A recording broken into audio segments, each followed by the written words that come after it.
Are we ready, Jess? Are we ready, Jesse? I think so. Can you see the PowerPoint? I can. Okay, then we should be good to go. Fantastic. Well, I'm Barb Novak.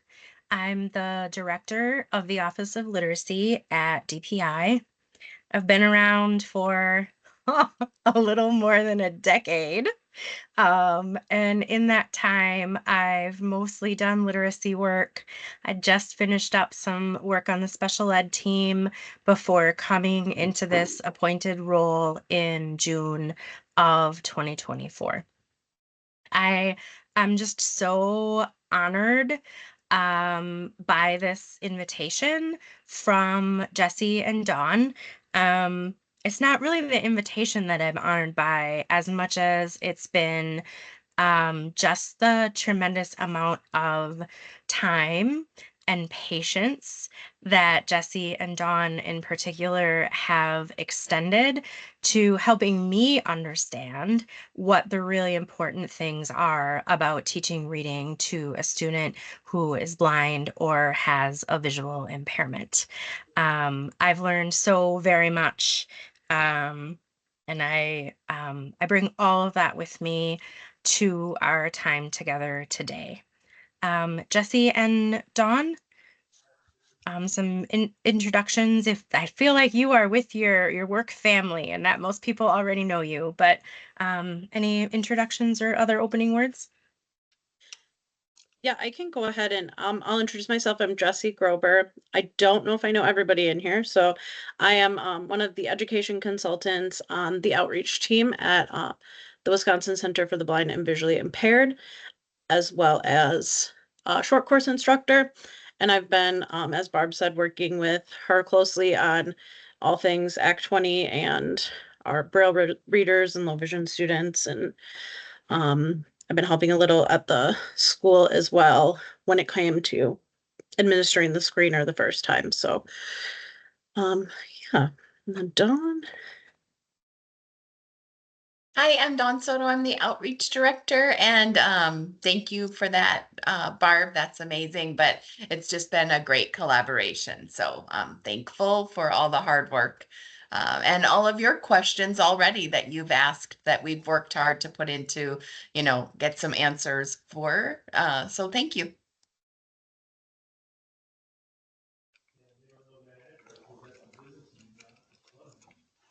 So some housekeeping things just to start today. We had to change your first name to your first name and then location. Please raise your hand if you have use the raise hand feature if you need to speak, and then identify your first name when speaking for our interpreter. If you're not speaking, please keep yourself muted. And also, if you could try and save your questions until the end, we do have like the question document that you had also, if you submitted questions, we have a document that answers them. And then, because they might be answered in the presentation when we're talking. And I was going to talk about prioritizing the signer, but I think everybody knew how to do that that needed it. Okay, perfect.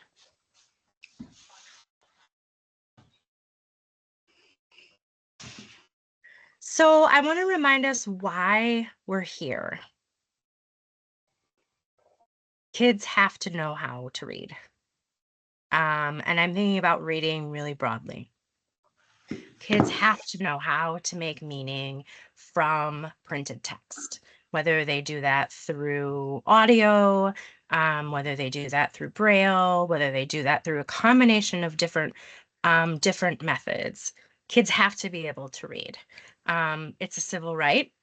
It's necessary for participation in democratic society. If we just take that really literally, you have to be able to read or use assistive technology to access your ballot in order to vote. And I'd argue that you have to be able to comprehend at a pretty high level in order to vote. I would guess most of us have read the things that have been proposed in Wisconsin as constitutional amendments in the last few election cycles, and they're complicated. They're hard to understand. We know that we need reading for school success. We know that we need reading for career success. And I would also add that there can be joy that comes from reading. And we get that joy through using stories and and information information to, to I just started to get an echo. To better understand ourselves and better understand the world. I know that sounds really lofty, maybe really pie in the sky. But when we start to get lost in these really small details of the requirements of Act 20, I think it becomes really easy to lose sight of what the big picture is, and what the big goals are. So that's why I like to start with what we're doing and why. Today, we're going to talk about what the requirements are in Act 20 related to universal instruction, related to screening, and related to the continuum of supports. The graphic on the screen is Wisconsin's model for an equitable multi-level system of support, which is really about taking a systemic and systematic approach to ensuring that every kid learns to read, but also learns to do math and has an overall positive experience at school. So let's start with what the requirements are for universal instruction. Statute requires that universal instruction, so the instruction that is designed to give every kid an opportunity to meet and exceed grade level standards, it must be explicit and systematic.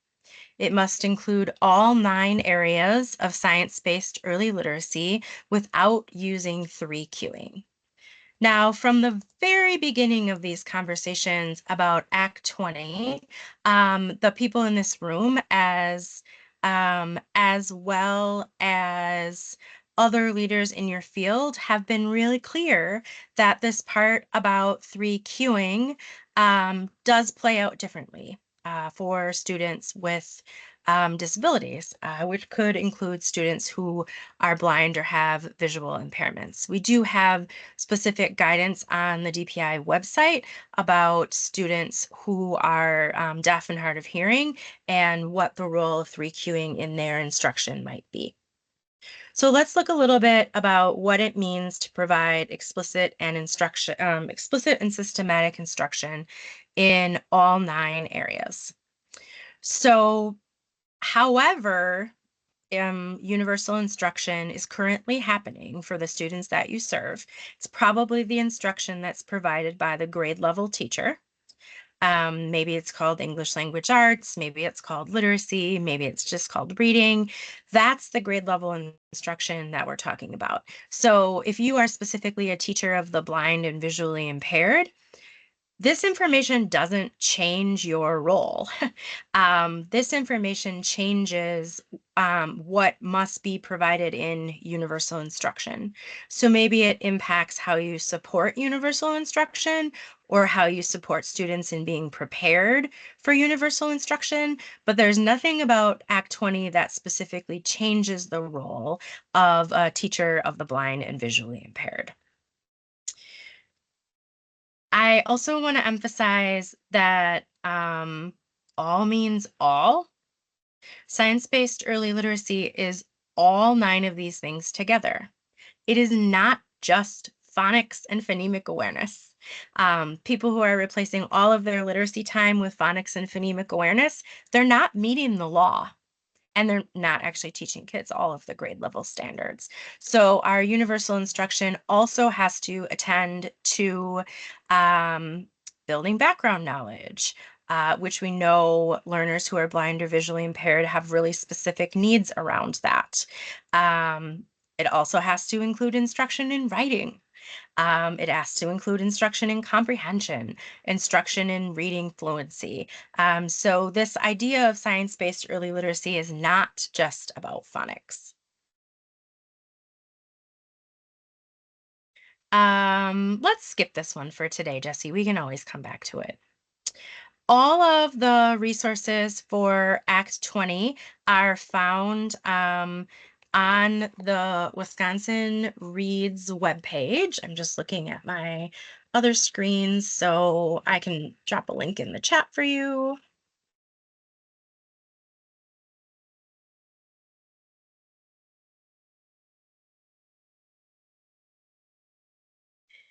And in the side menu where it says resources for Act 20, there's actually a brand new menu that is just about early literacy curriculum requirements. What I really want to say here is that there is an early literacy curriculum council. They exist to create an annual curriculum list. The only things they think about when they're creating that list are explicit and systematic instruction, the 9 areas of science-based early literacy, and the prohibition of 3Qing. They do not review based on anything else. They don't look at whether or not a curriculum is already available in Braille. They don't look at how well a curriculum uses alt text to describe images. They don't look at whether or not a curriculum contains racist ideas and images. They only think about the science-based early literacy part of things. Nobody has to buy anything off that list. I'm just going to say that again. Nobody has to buy anything off that list. A school or district has to have a curriculum that meets the requirements. They can design it themselves. They can patch it together from different resources. They can buy something that they believe meets the requirements, but the council disagreed. There are lots of different ways to meet that curriculum requirement, and it doesn't need to include a purchase. Hello? The curriculum requirement for the explicit and systematic instruction and the prohibition of 3Qing applies from 5K through grade 3. I think I'm ready. I think you can go forward, Jesse. I said too much on the last slide. This is just a reminder that in curriculum adoption, just meeting the requirements of Act 20 by itself is pretty woefully insufficient. You have to be thinking about Act 31, you have to be thinking about pupil non-discrimination, and you have to be thinking about student access, whether that's accessing the curriculum through Braille or whether that's accessing the curriculum through another language like Spanish. There's lots of space for local decision making about what's going to happen with curriculum. So let's take a pause here to think about what are your current roles in universal instruction. And based on the information that was just shared and your understanding of Act 20, what, if anything, needs to change about your current role based on the requirements for early literacy instruction?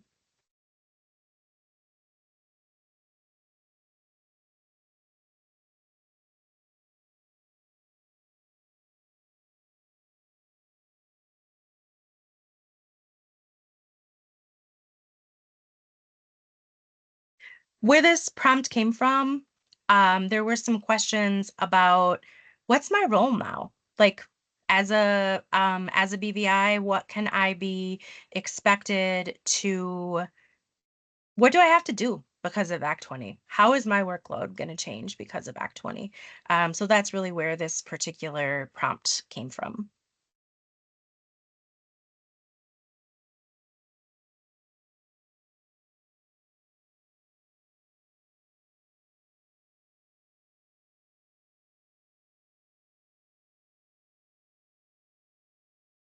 I have a quiet group this afternoon.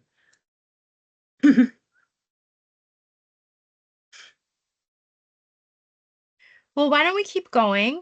And there'll be another opportunity to talk with the group shortly. So let's dive into early literacy screening. This requirement for early literacy screening has been in place since 2012. 2012 is the year that I came to the department, and the first thing I did was implement a statewide early literacy screener. And now, 12 years later, I'm doing the same thing all over again with a different screener. We initially were using PALS as a statewide screener. Then we switched to a phase in which districts could select their own tool as long as it met certain requirements. And now we're in a phase where we're back to a statewide screener where specific things are measured. There has never been an opt-out for this screener, whether that's a parent opt-out. There's never been. Actually, the only kind of opt-out available would be a parent opt-out. There's never been an alternate assessment um, as a requirement for this particular statute. There's never been parental permission required. So all of those things that are sort of challenging with Act 20 have actually been challenging for the last 12 years. So as we're feeling stressed about what does this mean for kids who are blind or have visual impairments? What does this mean for me? I would ask you what was happening before. This early literacy screening requirement has been in place for a long time. So how were we previously serving students who are blind or have visual impairments? So 4K screening is required in fall and spring. So our kiddos in 4K will be screened for the first time starting March 16th. In 5K through grade 3, screening is required 3 times a year, fall, mid-year, and spring. And so we are already through the mid-year screening, but I don't think we put this on another slide, so I want to add here that the order form for Braille materials will be out next week, right, Barb? For the end of the year, spring? Yes, okay. Yep. So you order materials by season, not for the entire year, although that might be different next year. The goal of the screening is to identify students who may be at risk of developing reading difficulties in order to engage them in instruction that accelerates their growth. So the purpose of the screener is to find kids who need extra help in the area of reading.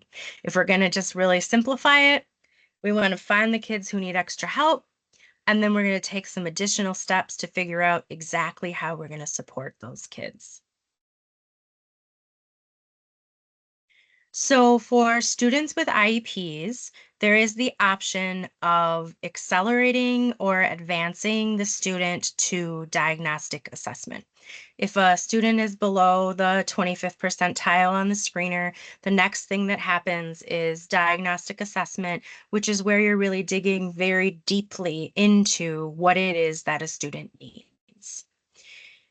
Because we want the screening to be accurate, there are going to be cases where it's not possible to make the screener accurate because of the effects of the student's disability. The norms for the screener, what it means to be at the 25th percentile on the screener, is based on a large sample of kids. It's not based on students who are blind or visually impaired. There's not no specific norms for kids who might be using enlarged print or kids who might be accessing the assessment in Braille. So what exists in the screener, the part of being able to compare a student to grade level peers, we can't do that for some students because of the effects of their disability. That comparison would be inaccurate, which is why there's that option to advance directly to diagnostic assessment.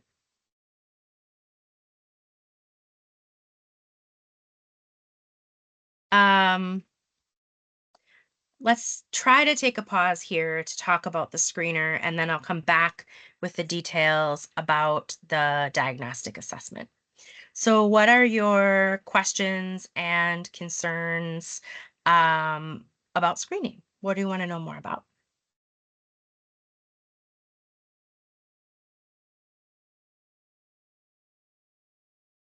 Trudy. And I'm not sure if this is a question for you or if this is going to be answered at a different time. But for so we were told that grades under third grade, it was going to come in uncontracted braille for the screener, which it did, like the winter one, I guess it did. But now I was told, like by a director, that it's coming in contracted in the spring.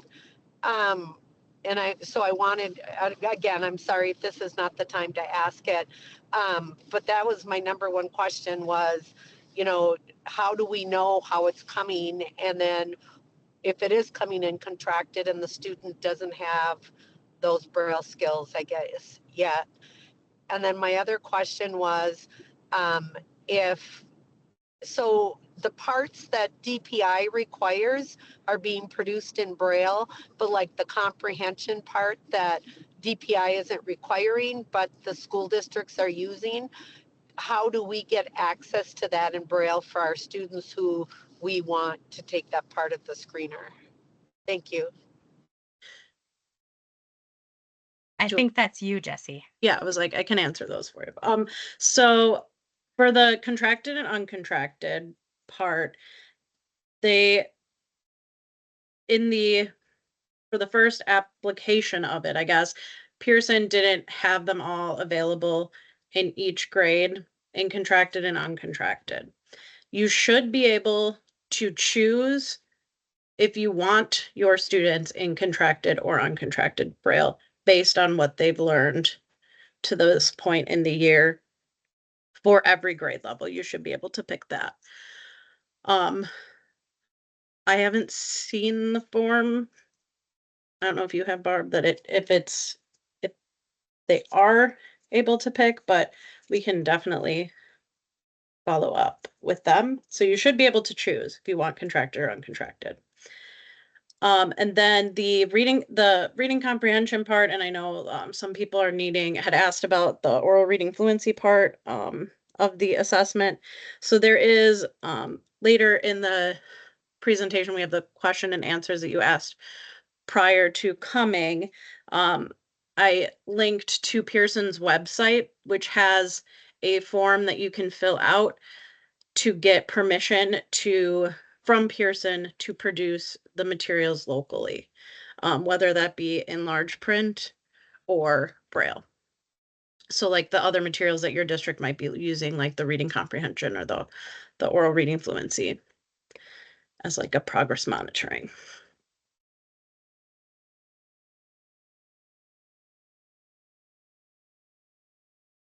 Thank you. Yeah. Catherine.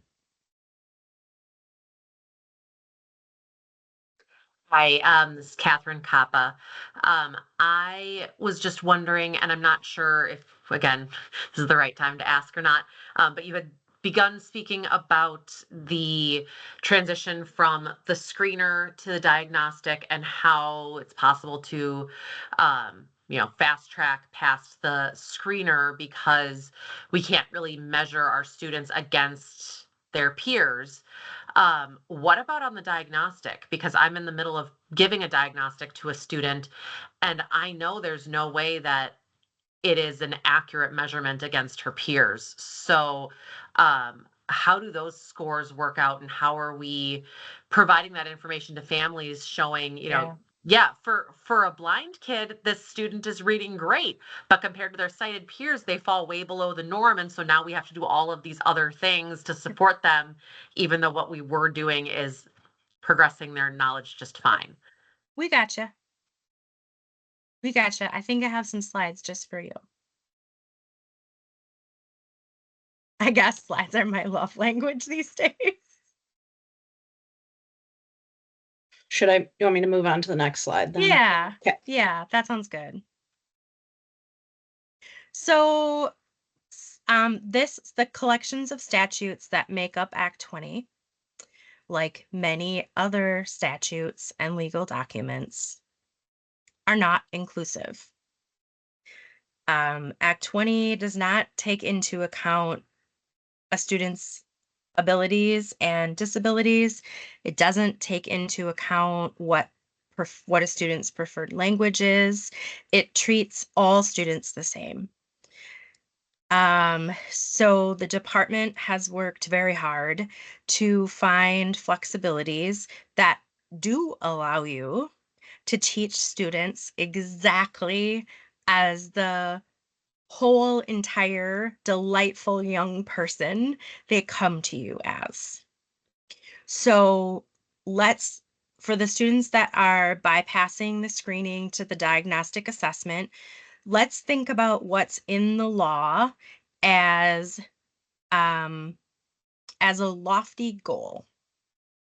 So we are doing diagnostic assessment to gather information to guide goals and instruction in the personal reading plan, knowing that the personal reading plan could be incorporated into the IEP.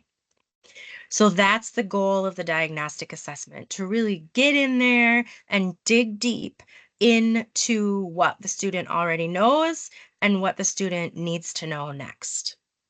Our goal is to assess all of the areas that are listed in the statute with tools that meet the classification accuracy and include a growth measure. When you realize, which you already have, that that's not possible, especially for the really unique population that we're talking about today, you are going to use your professional expertise and your knowledge of the student to make a plan and execute that plan in order to get the information you need to drive instruction. I really hope this is sounding a lot like the CCR IEP process, and perhaps the steps that you take throughout the year, or maybe the steps that you take in preparation for an annual evaluation. Certainly, I'm sorry, not an annual evaluation. That would be a nightmare. An annual IEP meeting. Certainly the things that you would do um, for sort of continued eligibility and services. This could and probably does include formative techniques. It's probably, you can use tools that are normed and highly valid, and provide the accommodations and modifications a student needs so that you're really getting that information to drive instruction.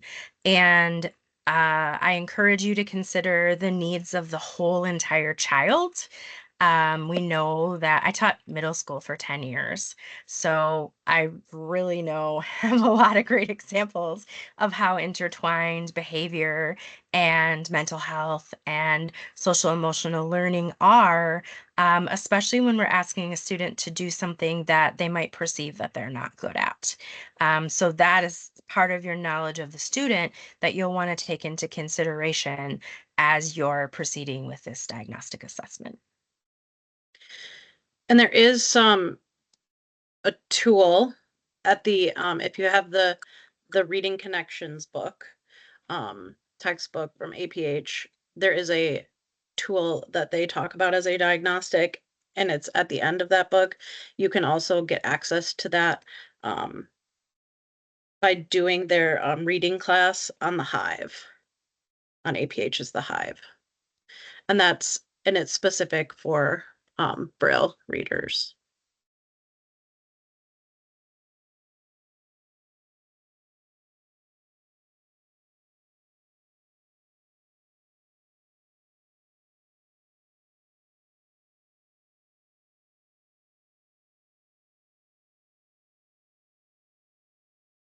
So now would be an opportunity to talk about diagnostic assessment, either things like that great example that Jesse shared, or techniques that you've found helpful, other ideas and questions related to diagnostic assessment.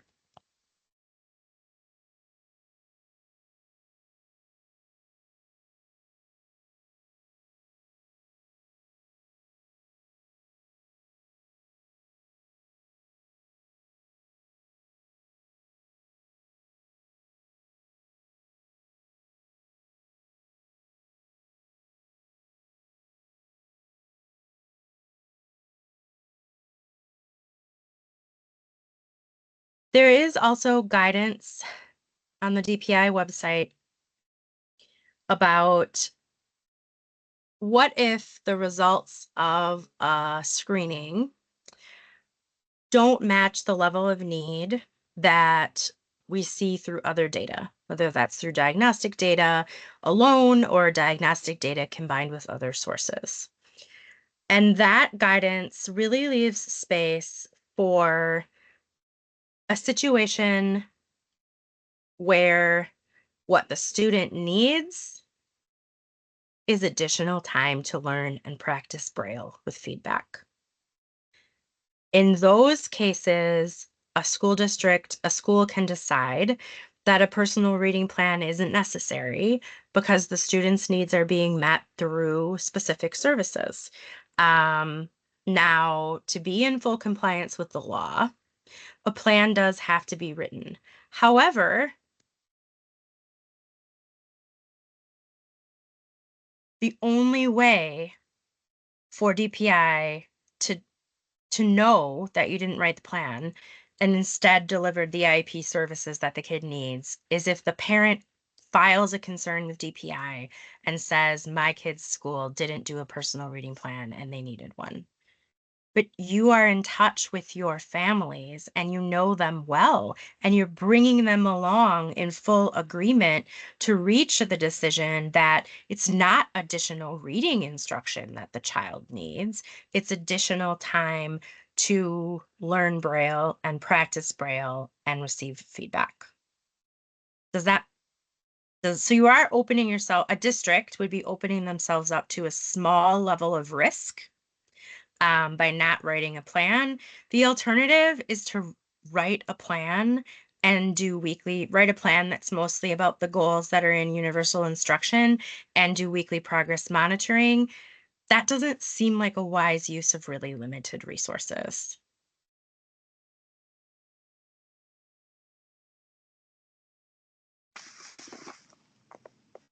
Are school district administrators being told what you just told us about wise use of our time, and that we can just exactly what you said? Because in my district, I'm getting told otherwise, that this is what everybody's doing.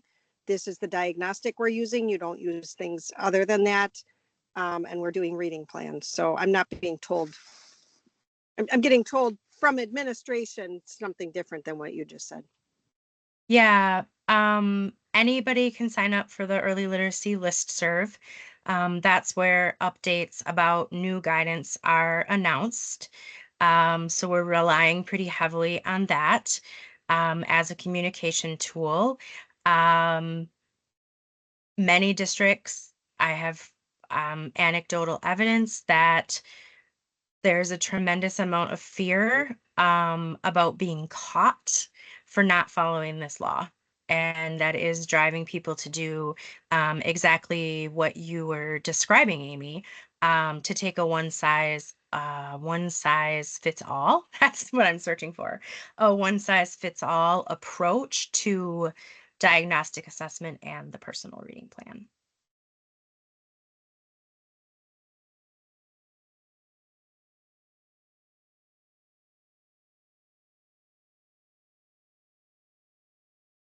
I would also encourage you, as you advocate for your profession and for your students, I would really encourage you to join forces to form a coalition with your speech and language pathologist. This impacts kids on their caseloads as well, and with your English language teacher or your multilingual learner teacher, the teachers who serve students who are EL and ML, they have the exact same kinds of concerns in which a one size fits all approach doesn't work for the students that they serve. And we're even at DPI. We're designed in silos, and it's sometimes difficult to find those allies and send consistent messages throughout the district about what your local options are.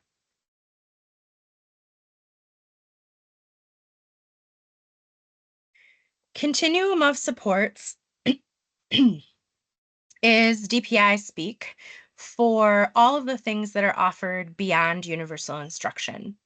Maybe it's enrichment, maybe it's intervention, but the continuum of supports is all of those things that support universal instruction together. So there's variety there. There's multiple possible interventions. There's multiple possible progress monitoring tools so that you have the opportunity to match the intervention with exactly what a student's strengths and needs are. DPI did produce a personal reading plan toolkit, as well as really great and easy to use guidance about integrating the personal reading plan in the IEP. Personal reading plans do not get submitted to DPI. Please don't send me your personal reading plans. I would be like buried in an inbox of personal reading plans. So there are differences in how people, there's differences in the format, there's differences in where people are storing the personal reading plans. There's many differences. The template from DPI was created by folks from the field, and it includes the minimum requirements along with some additional things. The additional things, like just as one example, there's a place on the form to list the student's strengths.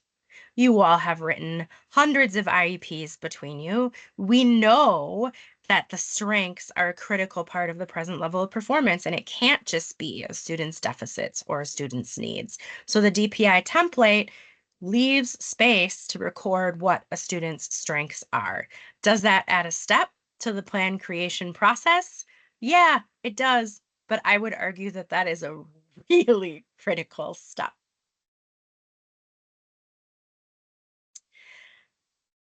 The goal of the continuum of supports, so the personal reading plan, the supports in universal instruction, and the supports in intervention, the goal is an accelerated rate of student growth. So the student is likely to meet grade level expectations by the end of the school year. In addition, because we serve students with disabilities, we might want to plan for consistent and accurate transfer between settings.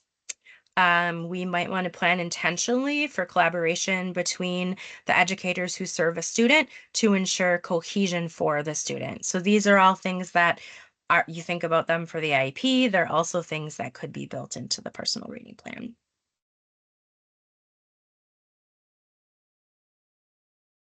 The decision about whether or not to integrate the personal reading plan into the IEP, people were really excited about the possibility at first.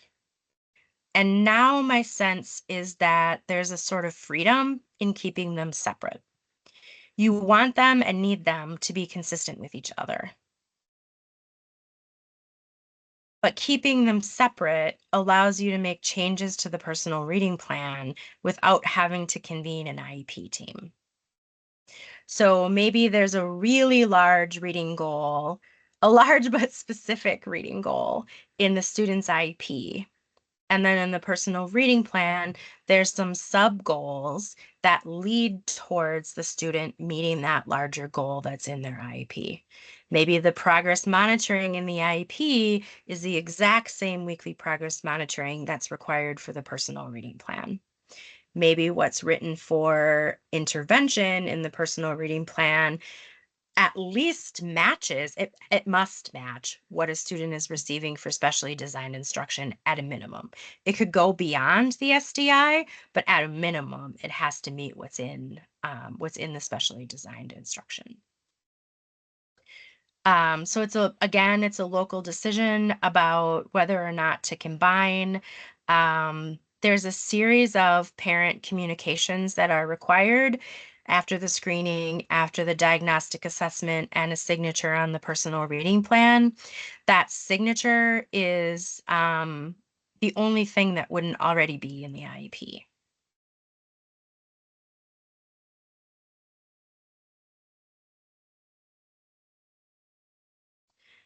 So let's pause again to celebrate some of your successes.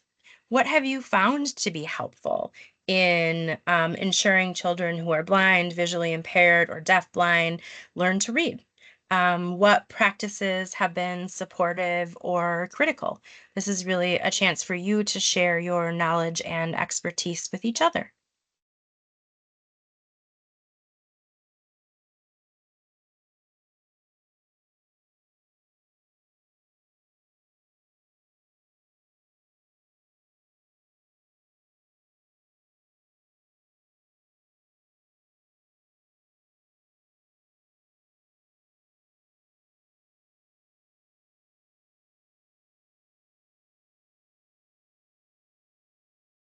Catherine. I've found that for a number of my students, utilizing the patterns and building on patterns programs from APH have been very helpful, especially for my littles. And then I've also utilized the Mangold program for some of my older students and had a lot of success with that. Um, and I know something that I'm very curious to find out more about is because none of those curriculums that we really have for teaching Braille um, meet the criteria for the assessments that are being required under Act 20. Um, what other options we may have to continue utilizing those curriculums to teach Braille, um, but then have an appropriate assessment tool to test a student's knowledge moving forward. Because those curriculums are working so well for so many of us, we'd hate to have to reinvent the wheel and choose a different curriculum because the assessment tools that they offer don't meet the standards in Act 20.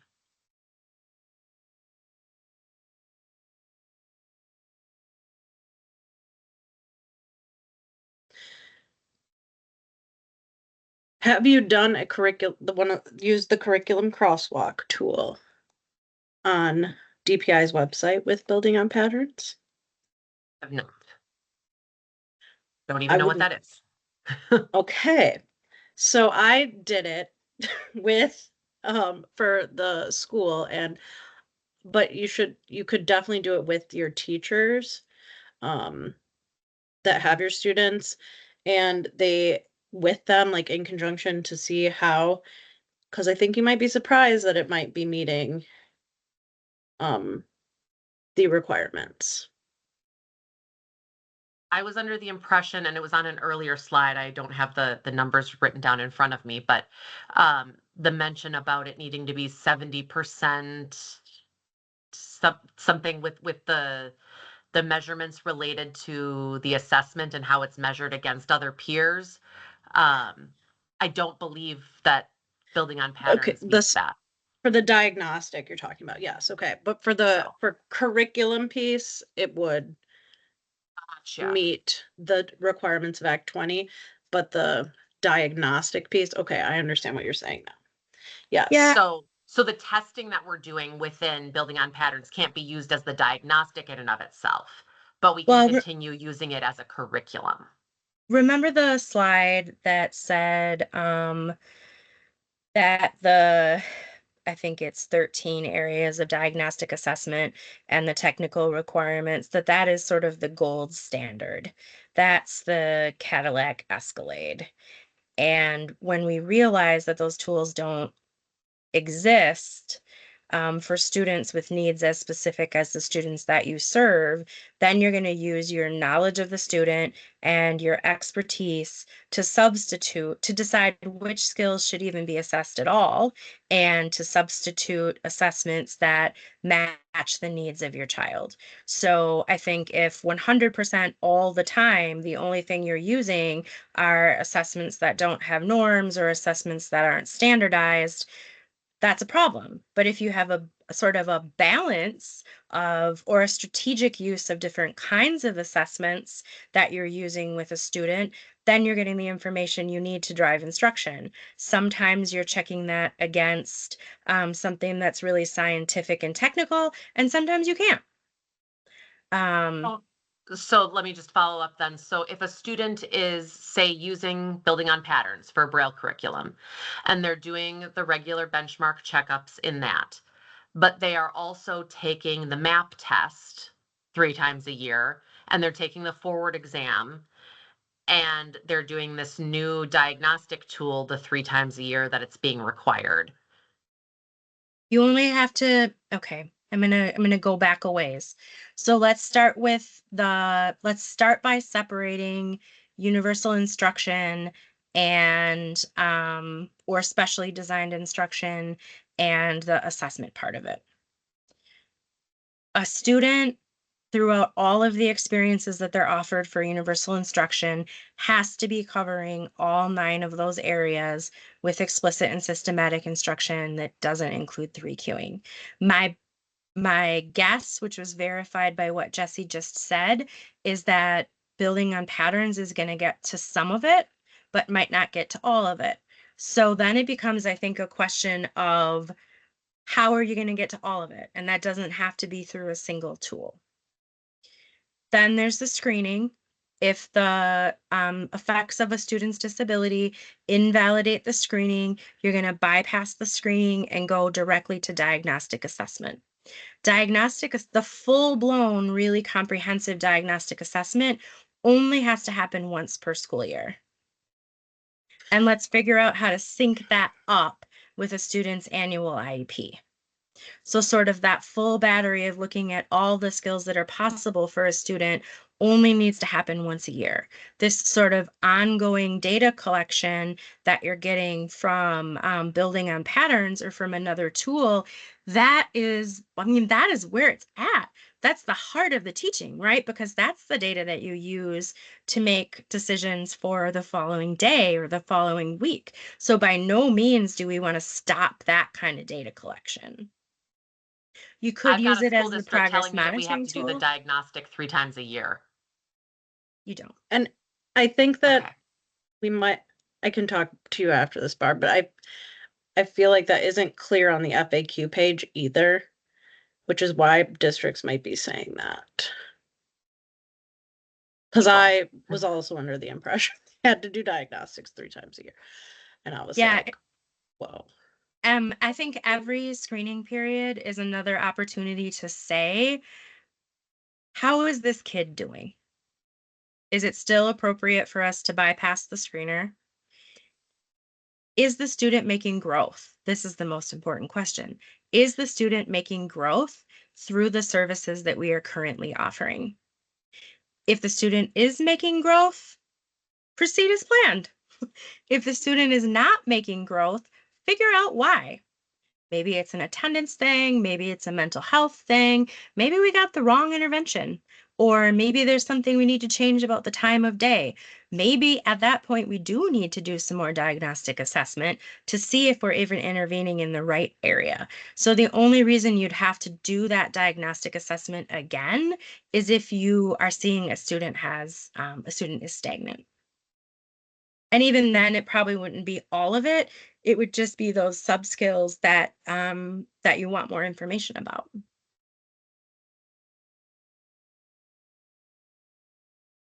So we only have a couple minutes left, so I want to make sure I have time to pull up the Q&A.